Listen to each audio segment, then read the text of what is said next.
Halo guys, balik lagi bersama Bang Theo di sini. Kali ini Bang Theo akan melanjutkan cerita Again the Sky Supreme. Buat kalian yang penasaran, langsung saja ya simak video kali ini. Oke guys, ada Saweria dari Bang Dani ya. Gas dan semangat terus Min uploadnya, makasih banyak ya. Waduh, udah ada yang mulai Saweria lagi guys. Semangat ya Mimin ya. Jangan lupa juga ya guys ya, like-nya ya tembusin 200 lah ya. Oke, semoga aja buat Bang Dani sehat selalu dan lancar rezekinya ya. Amin. Baju Lee Sin berkibar ketika dia mendarat di depan Tanyun. Dia memandang Ouyang kian-kian dengan kerutan samar. Kamu, aku pikir aku pernah melihatmu di suatu tempat. Aku ingat, aku melihat gambarmu di buku resmi tentang alam abadi. Kamu adalah Ouyang Qianqian, salah satu dari 4 wanita cantik dari alam abadi Hongmeng ke-9. Kamu putri penguasa kota abadi Tongtian. Ouyang Qianqian tersenyum dan berkata, "Ya, Qianqian telah bertemu dengan Nona Li." Lee Sin bertanya, "Pada masa itu, seorang pembunuh mencuci alam abadi Hongmeng ke-9 dengan darah. Kaisar abadi ke-9 dan semua penguasa kota dihabisi. Ibuku mengira kau dan ayahmu telah mati. Apa yang terjadi saat itu? Dan juga dengan ayahmu?" Ouyang Qianqian membungkuk sedikit dan berkata, "Terima kasih atas perhatianmu Nona. Ayahku baik-baik saja. Dia sekarang berada di pasukan keluarga Bai. Ketika pembantaian terjadi di alam abadi Hongmeng ke-9, ayahku dan aku tidak melihat pembunuhnya, dan kami merasakan paksaan yang luar biasa. Ayahku terluka parah untuk melindungiku, tetapi berkat surga memberkati kami. Kami akhirnya dapat melarikan diri." Mendengar ini, Lee Sin tersenyum dan berkata, "Ya, tidak apa-apa." Lee Sin menatap Tanyun dengan sedikit kelembutan di matanya yang indah. "Jingyun, mengapa Qianqian bersamamu?" Tanyun tersenyum sedikit. "Qianqian adalah tunanganku." Setelah mendengar ini, Lee Sin sedikit terkejut. Kilatan kesedihan melintas di matanya yang indah, dan dia memaksakan senyum dan berkata, "Apakah itu Xuan Yuanru atau Qianqian? Mereka berdua sangat cantik." Pada saat ini, Lee Simin yang merasa sedikit malu di atmosfer, terbatuk ringan melangkah maju dan memeluk Tanyun mengubah topik pembicaraan. "Jingyun, kecepatan kultivasimu sangat cepat. Aku tidak menyangka kamu ranah suci tingkat 2. Setelah dia selesai berbicara, Lee Simin mengirim transmisi suara pada Tanyun. "Jingyun, adikku sangat mencintaimu selama ini. Aku tidak terlibat dalam urusanmu. Aku hanya tidak ingin melihat Lee Sin sedih. Jingyun, tolong katakan sesuatu yang baik dan buat Sin bahagia."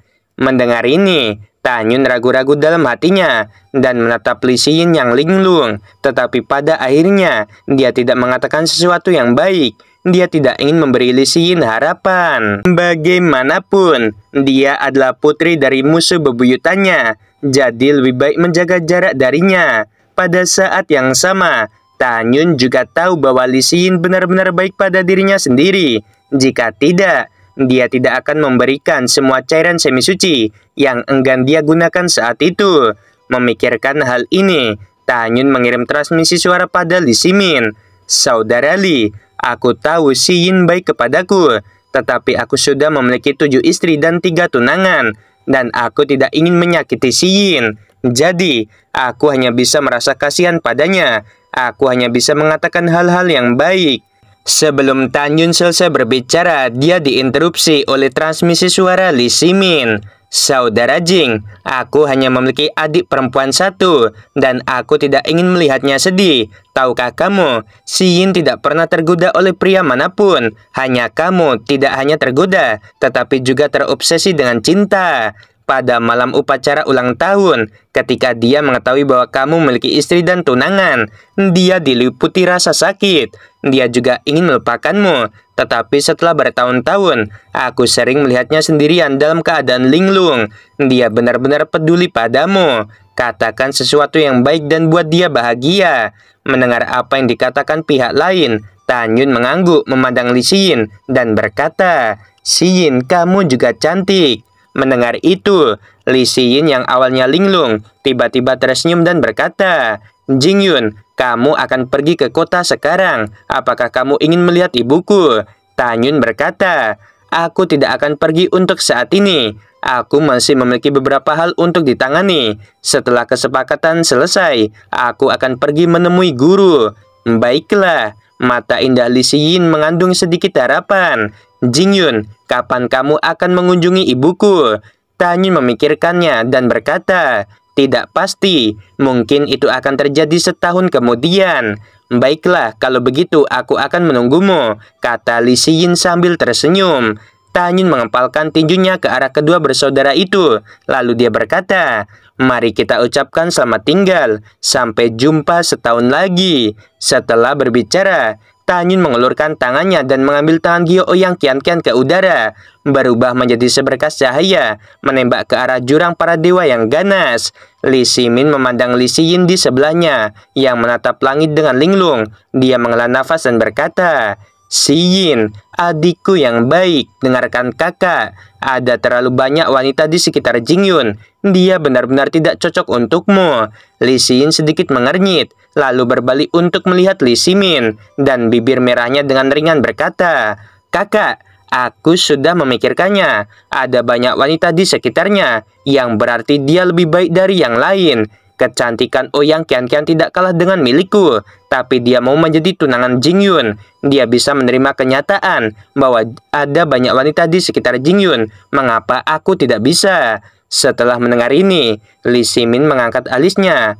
Bagaimana ini bisa sama? Kamu adalah putri Tianzun. Bagaimana kamu bisa melayani suami yang sama dengan wanita lain?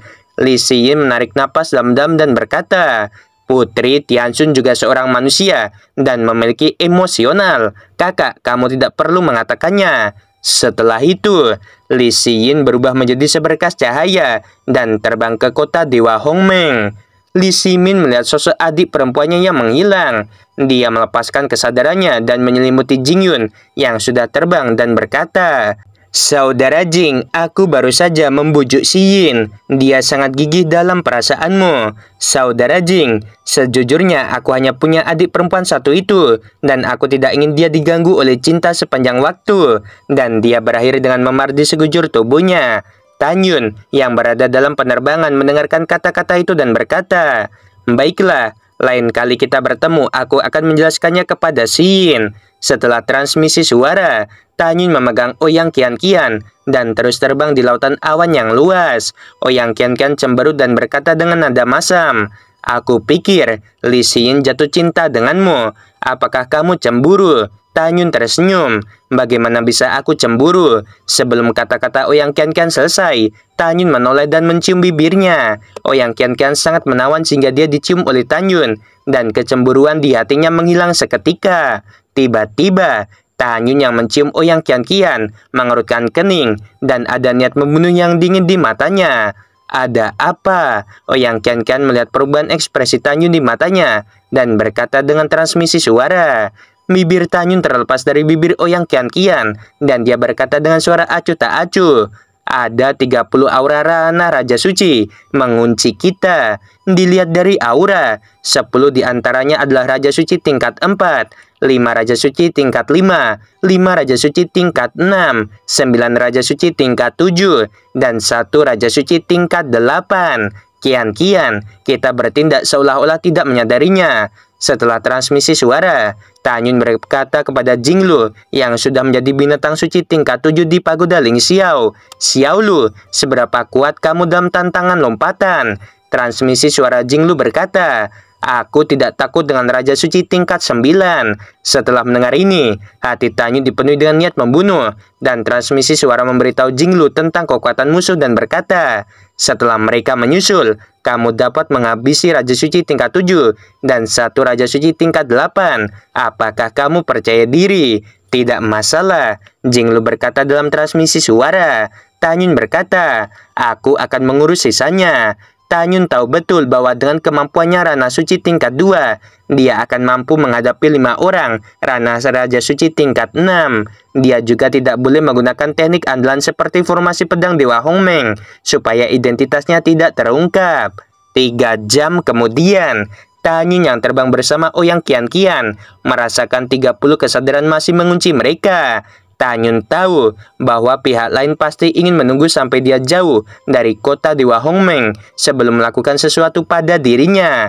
Pada saat yang sama, di kehampaan di luar kota Dewa Hongmeng, setelah Feng Chu terbang keluar dari langit, dia melepaskan kesadarannya yang meluas dengan cepat dari kehampaan.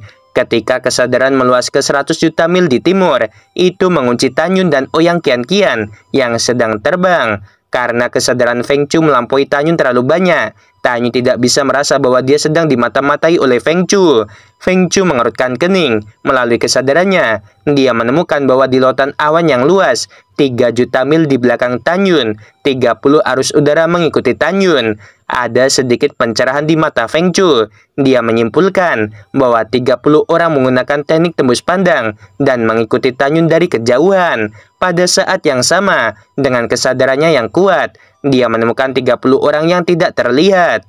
Apakah ke-30 orang itu diam-diam melindungi Jingyun atau mereka mencoba menghabisi Jingyun? Memikirkan hal ini, Feng Chu memutuskan untuk menunggu dan melihat apa yang terjadi. Jika 30 orang adalah orang yang ingin menghabisi Tanyun, dia akan menunggu dan tidak harus melakukannya sendiri. Jika 30 orang diam-diam melindungi Tanyun, maka pilih waktu dan tempat yang tepat untuk menghabisi mereka semua. Setelah mengambil keputusan, Feng Chu juga menggunakan teknik tembus pandang, menahan napas, menembak ke arah langit timur, dan dengan cepat melintasi lautan awan yang luas. Dalam sekejap mata, 3 bulan telah berlalu. Selama periode ini, tidak satu pun dari 30 pasukan Raja Dewa Yuan yang tewas, atau Feng Chu, bawahan Raja Dewa tertinggi, melakukan apapun pada Tanyun. Pada saat ini, Tanyun membawa Ouyang Qianqian dan terbang ke jurang para dewa yang ganas. Suatu ketika Tanyun baru saja naik ke alam Dewa Hongmeng, butuh 10 tahun untuk mencapai jurang para dewa yang ganas dari kota Dewa Hongmeng. Sekarang dengan peningkatan Rana, bukan menggunakan kecepatan tercepat, tetapi bisa tiba dalam 3 bulan. Jurang para dewa yang ganas adalah surga binatang buas dan binatang suci. Itu adalah mimpi buruk bagi para dewa manusia, dewa bumi dan dewa surgawi. Namun, dengan tingkat tantangan Tanyun saat ini, jurang para dewa yang ganas sama sekali tidak berbahaya baginya. Setelah Tanyun terbang ke jurang para dewa yang ganas dengan Qianqian, dia melepaskan aura dari Rana Suci tingkat 2. Segera, jurang yang suram tempat monster meraung menjadi sunyi. Monster dan binatang suci di bawah Rana Semi Suci, semuanya merangkak di tanah, takut mereka akan membuat marah Tanyun. Ketika Tanyun meluncur ke jurang para dewa yang ganas selama jutaan mil, niat membunuh yang dingin keluar dari mata Tanyun, dan dia bersuara, "Qianqian, 30 orang mengejar. Kamu akan memasuki pagoda Ling Xiao." Ouyang Qianqian mengerutkan bibirnya dan berkata dengan suara khawatir, "Kamu berhati-hatilah. Jangan khawatir, aku akan baik-baik saja." Tanyun berkata, "Selanjutnya akan ada pertempuran sengit. Ingat, apapun yang terjadi, kamu tidak boleh keluar." "Baiklah." Ouyang Qianqian menganggukkan kepalanya dengan berat, berubah menjadi seberkas cahaya, dan menembus pagoda Ling Xiao di telinga kanan Tanyun. Di kehampaan yang awalnya kosong di sekitar Tanyun, 30 pria berpakaian hitam, memegang pedang tinggi tingkat 7, keluar dari udara tipis dan mengepung Tanyun. Tanyun bisa melihat sekilas bahwa Raja Suci tingkat 8 adalah seorang wanita, dan 29 lainnya adalah pria. Mata wanita bertopeng itu dingin, dan dia melambaikan tangan kirinya. "Habisi dia." Dengan suara hormat, 2 Raja Suci tingkat 4 yang dipersenjatai dengan pedang menyerang Tanyun dengan agresif. Tanyun membanting, melakukan langkah Dewa Hongmeng, dan dengan cepat melewati 2 Raja Suci tingkat 4 yang datang, dan melemparkan 2 pukulan mengenai wajah keduanya. Kecepatannya sangat cepat, sehingga mereka berdua tidak bisa menghindar tepat waktu. Ledakan! Dalam suara yang tumpul, kepala mereka berdua meledak dan berubah menjadi 2 kabut darah. Jiwa Raja Suci dalam pikiran mereka dimusnahkan menjadi abu. 2 mayat tanpa kepala yang dihabisi oleh Tanyun menyemburkan darah dan jatuh ke hutan kuno yang lebat di bawah.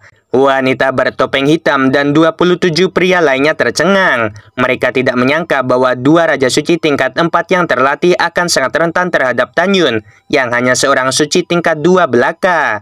Wanita bertopeng itu memandang bawahannya dan berkata, "Raja Suci tingkat keempat mundur. Kalian bukan lawannya. Sisanya, habisi dia untukku." Segera setelah wanita itu memberi perintah, 5 Raja Suci tingkat 5, 5 Raja Suci tingkat 6, dan 9 Raja Suci tingkat 7 memancarkan kekuatan dengan atribut yang berbeda-beda dan membawa cahaya pedang yang cerah. Xiaolu, bantu aku. Saat Tanyun menghela nafas, seberkas cahaya keemasan keluar dari pagoda Ling Xiao di telinganya. Siapapun yang ingin menghabisi kakakku harus mati. Jinglu mengungkapkan niat membunuh yang tak ada habisnya. Jinglu membalik tangannya dan mengubahnya menjadi cakar tajam. Tiba-tiba, Jinglu dengan cepat berpindah dari kekosongan ke sisi 19 orang dan mulai dalam menghabisi 9 Raja Suci tingkat ke-7. Jinglu dipenuhi dengan niat membunuh, menari dengan cakar ilahi seperti kilat, dengan semburan darah, dan dalam sekejap mata, tenggorokan 6 Raja Suci tingkat 7 terkoyak. Segera setelah itu, Jinglu terbalik di udara, dengan 5 helai darah di kaki kanannya, dimasukkan ke dalam tengkorak Raja Suci tingkat 6, dan jiwanya dihancurkan di tempat. 4 Raja Suci tingkat 6 yang masih hidup, 5 Raja Suci tingkat ke-5, dan 3 Raja Suci tingkat ke-7 menjadi ketakutan. Mereka tidak pernah membayangkan bahwa Jinglu yang hanya merupakan binatang suci tingkat 7 akan sangat kuat untuk menghabisi dengan cepat. Kalian semua pergi dan habisi Jingyun, dia akan kutangani. Wanita berpakaian hitam bertopeng itu memerintahkan dengan tegas. Tubuhnya dipenuhi dengan kekuatan Raja Kematian, memegang pedang kematian berwarna hitam, merobek kekosongan, dan menyerang Jinglu. Setelah memegang pedang suci, orang-orang lainnya mencoba melewati Jinglu dan menyerang Tanyun. Tanyun berkata dengan sungguh-sungguh, Xiaolu pertama-tama berurusan dengan 3 Raja Suci tingkat ke-7 dan kemudian berurusan dengannya. Begitu Tanyun selesai berbicara, Tanyun membalik tangan kanannya dan pedang dengan tubuh seputih salju memancarkan atribut kuno keluar dari udara tipis dari tangan kanannya. Segera, dalam pikiran Tanyun, kekuatan Agung Hongmeng dengan cepat berubah menjadi kekuatan suci atribut kuno. Dalam keruntuhan kehampaan, radius ratusan ribu kaki, tubuh Tanyun melonjak dengan kekuatan kuno, seperti naga putih susu, berputar di sekitar tubuhnya. Oke guys, sampai sini dulu ceritanya gimana. Baru berapa jam udah ada episode baru. Seneng gak? Ya pasti seneng kan kalian. Ya like-nya lah guys. Like-nya dong 200 ya. Oke. Sebelum video berakhir, Mimin mau bilang sungguh membagongkan. Terima kasih.